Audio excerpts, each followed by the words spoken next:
You are being manipulated.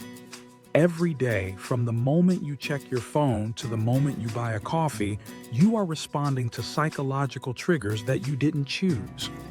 Robert Cialdini's influence is the playbook used by marketers, politicians, and salespeople to hack your brain. Cialdini didn't write this book as a manual for them. He wrote it as a defense guide for you. He identifies 6 weapons of influence that bypass our logic and trigger an automatic compliance response. Here are the 3 most powerful ones you encounter daily.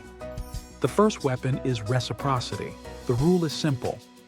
If I do something for you, you feel a deep biological obligation to do something for me. This is why charities send you free address labels in the mail.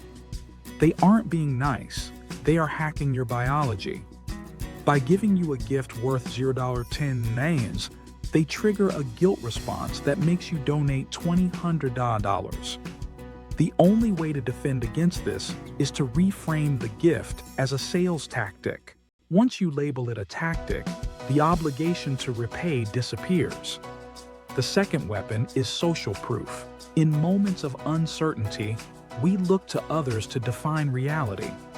Cialdini cites the famous smoke in the room experiment.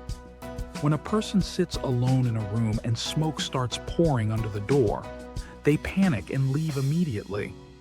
But if they are in a room with 3 actors who are instructed to ignore the smoke, the person will sit there and do nothing, assuming that since no one else is panicking, it must be safe.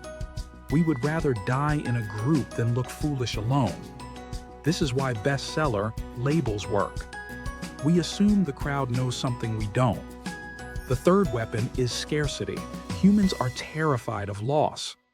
We value things more simply because there are less of them. Cialdini notes that a cookie tastes better when it is the last one in the jar. Marketers use this with limited time offers or only 2 seats left at this price. The drop in supply triggers an emotional spike that shuts down your rational brain. You aren't buying the item because you need it. You are buying it to prevent the pain of losing the opportunity. The final lesson is commitment and consistency. Once we make a small choice, we feel pressure to justify it. If you get a customer to say yes to a small request, like signing a petition, they are 400% more likely to say yes to a big request, like putting a billboard on their lawn, because they want to appear consistent with their new identity. To survive the modern world, you must learn to pause. When you feel the urge to buy, ask yourself, am I acting on logic or is someone pulling a lever in my brain?